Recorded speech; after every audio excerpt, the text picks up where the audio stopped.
بسم اللہ الرحمن الرحیم۔ السلام علیکم۔ آج کا ہمارا ٹاپک ہے پاکستان میں اسلامی نظام کے نفاذ کے لیے اقدامات۔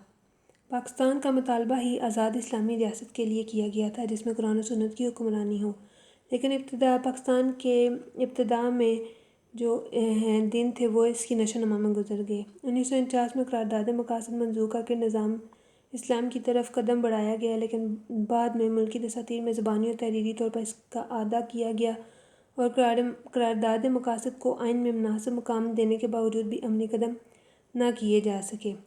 اس سلسلے میں جنرل ضیاء الحق نے کافی پیش رفت کی اور عملی اقدامات کیے۔ دستور 1973 کی اسلامی دفعات۔ جنرل محمد ضیاء الحق نے عنان حکومت سنبھالتے ہی 1973 کے آئین کو معطل کر کے اس کی چیدہ دفعات کو اکٹھا کر کے ملکی نظام چلایا، لیکن بعد میں عوام کی آواز کے جواب میں 1973 کے دستور کی اسلامی دفعات کو 1981 کے عبوری آئین میں شامل کر لیا گیا۔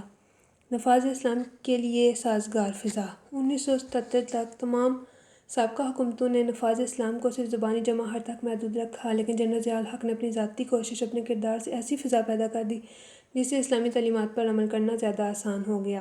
انہوں نے اپنے قول و فعل سے بھی اسلام کی تعلیمات کو اجاگر کیا، جس سے ایسی فضا نے جنم لیا جو کہ نفاذ اسلام کے لیے رہنما اور گائیڈ لائن تھی۔ زکوٰۃ اور عشر کا نفاذ مستحق اور نادار لوگوں کی امداد کے لیے ایک ایسی ادارے کی ضرورت محسوس کی گئی جو ایسے افراد کو گھر جا کر امدادی رقم دے تاکہ ایسے لوگ جو شرم و حیا کی بنا پر کسی کے آگے ہاتھ نہیں پھیلاتے ان کی چپکے سے مدد کی جائے۔ چنانچہ 20 جون 1980 کو ملک میں زکوٰۃ و عشر کا نظام نافذ کیا گیا، جس کے تحت ہر مسلمان کا 40واں حصہ ان مستحق افراد کی امداد کے لیے دینا لازمی قرار دیا گیا۔ عشر اور زکوٰۃ کی بدولت مستحق افراد عزت کی روٹی کھانے کے قابل ہو گئے ہیں۔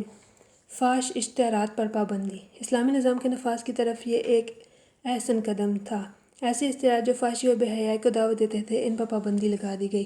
سود کے خاتمے کی طرف اہم قدم۔ ملک سے سود کی لعنت کو ختم کرنے کے لیے حکومتی سطح پر اقدامات کیے گئے۔ 1 جنوری 1981 کو بینکوں میں نفع اور نقصان میں شراکت کی بنا پر کھاتے کھولے گئے۔ 1 جولائی 1984 کو سیونگ اکاؤنٹ بند کر دیے گئے، اس کی جگہ PLS کھاتے جاری کیے گئے، جس کے تحت ہر 6 ماہ بعد اکاؤنٹ ہولڈر کو منافع میں حصہ دار بنایا گیا۔ احترام رمضان کا آرڈیننس۔ ملک میں اس قدر بے راہ روی کا دور دورہ تھا کہ رمضان المبارک میں روزے رکھنا تو درکنار سرعام کھانے پینے کی وبا عام تھی۔ چنانچہ جون 1981 میں ایک آرڈیننس جاری کیا گیا جس کے تحت رمضان المبارک کا احترام نہ کرنے والوں کے لیے سزائیں تجویز کی گئیں جو 3 ماہ قید اور 500 روپے جرمانے تک تھیں۔ علماء اور مشائخ کی قدر و منزلت۔ علماء اور مشائخ اپنے علم اور مذہبی لگاؤ کی بنا پر ایک خاص اور اعلیٰ مقام رکھتے تھے، لیکن سابقہ ادوار میں انہیں کوئی اہمیت نہیں دی گئی۔ لیکن جنرل ضیاء الحق نے علماء و مشائخ کے کنونشن بلا کر ان سے ملاقاتیں کر کے اسلامی اقدار کو اجاگر کیا اور ان کے خیالات کو قدر کی نگاہ سے دیکھا۔ اسلامی حدود کا نفاذ۔ عوامی مطالبے کے پیش نظر ضیاء الحق نے محسوس کیا کہ قیام پاکستان جس نظریے کے تحت مارز وجود میں آیا تھا اور جس کا وعدہ کیا گیا تھا اسے ملک میں نافذ نہیں کیا گیا تو یہ سابقہ ادوار کی طرف سے زیادتی تھی۔ علاوہ ازیں لوگ انگریز کے قوانین سے اکتائے ہوئے تھے، لہٰذا ملک میں اسلامی تعلیمات کی روشنی میں شرعی احکامات کا نفاذ لازمی تھا۔ لہٰذا 12 ربیع الاول 1399 بمطابق 10 فروری 1989 کو ملک میں قرآن مجید میں مذکور 4 سزاؤں کا نفاذ کر دیا گیا، جن میں چوری کے لیے ہاتھ کاٹنا، زنا کے لیے سزائے رجم یا 100 کوڑے، بہتان تراشی اور شراب نوشی کے عوض 80 کوڑے مارنے کی سزا مقرر کی گئی۔ ذرائع نشر و اشاعت پر کنٹرول۔ کسی ملک کی نیک نامی و بدنامی کے لیے ذرائع نشر و اشاعت اہم کردار ادا کرتے ہیں۔ اگر یہ ذرائع حکومتی کنٹرول کے تحت کام کریں تو نیک نامی جنم لیتی ہے، ورنہ بدنامی ہوتی ہے۔ سابقہ ادوار کی نسبت ضیاء الحق نے ذرائع سے رقص و سرور کے محافل کو ختم کر کے اسلامی پروگراموں کا سلسلہ شروع کیا۔ بے حیائی اور ظلم و جبر کا خاتمہ۔ سابقہ ادوار میں چادر اور چار دیواری کا تحفظ مفقود ہو کر رہ گیا تھا، عورتوں کی عزتیں محفوظ نہ تھیں، ہر طرف ڈاکو راج تھا۔ ضیاء دور میں اس کی اصلاح کی طرف قدم اٹھایا گیا۔ ظلم و جبر کے خاتمے کے لیے اصلاحی پروگرام بنا کر امن و امان کو بحال کیا گیا۔ وفاقی شرعی عدالت۔ 1973 کے آئین میں ترامیم کر کے وفاقی شرعی عدالت کا قیام عمل میں لایا گیا تاکہ عدل و انصاف کے تقاضوں کو اسلامی تعلیمات کی روشنی میں تحقیق و تصدیق کے بعد پورا کیا جا سکے۔ دینی مدارس کی مالی امداد۔ اس دور میں یہ کوشش بھی کی گئی کہ دینی مدارس کی سرپرستی کے لیے ان کی مالی امداد کی جائے تاکہ یہ اسلام کی خدمت میں کوشاں رہیں، انہیں دینی خدمت کا فریضہ ادا کرنے میں مشکلات سے دوچار نہ ہونا پڑے۔ جدید اسلامی جامعات کا قیام۔ اسلامی تعلیمات کو جدید خطوط پر استوار کرنے کے لیے اسلامی دفعات کی طرف بھی توجہ دی گئی تاکہ ملک میں ایسے ادارے قائم کر کے عملی اقدامات کیے جائیں۔ اس مقصد کے لیے شرعی شعبہ جات بھی قائم کیے گئے۔ حج کے لیے سہولتیں۔ سہولیات۔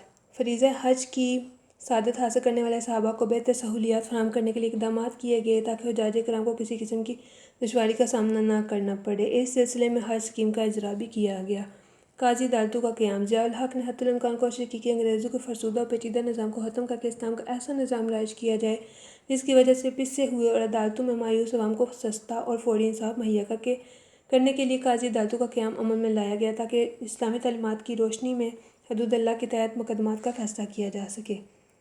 تعلیم اسلامیات۔ سابقہ دساتیر میں شامل دفعہ کے مطابق قرآن مجید اسلامیات کی تعلیم لازمی قرار دی گئی تھی، لیکن اس پر کما حق عمل درآمد نہیں ہو سکا تھا۔ ضیاء الحق نے محسوس کیا کہ تعلیمی اداروں میں ایسا نصاب تعلیم شامل کیا جائے جسے پڑھ کر طلبہ میں اسلامی رنگ کی جھلک نمایاں نظر آئے۔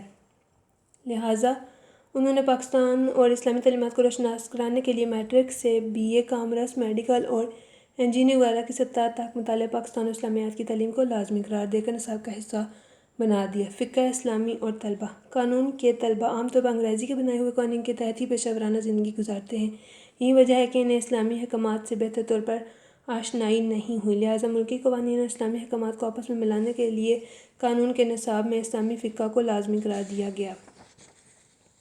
خواتین کے لیے الگ جامعات کا قیام۔ چادر اور چار دیواری کی حفاظت کے تحت خواتین کی اعلیٰ تعلیم کے لیے الگ جامعات کے قیام کا منصوبہ بنایا گیا، جس کے تحت لاہور اور کراچی میں خواتین کے لیے علیحدہ یونیورسٹیاں بنائی گئیں۔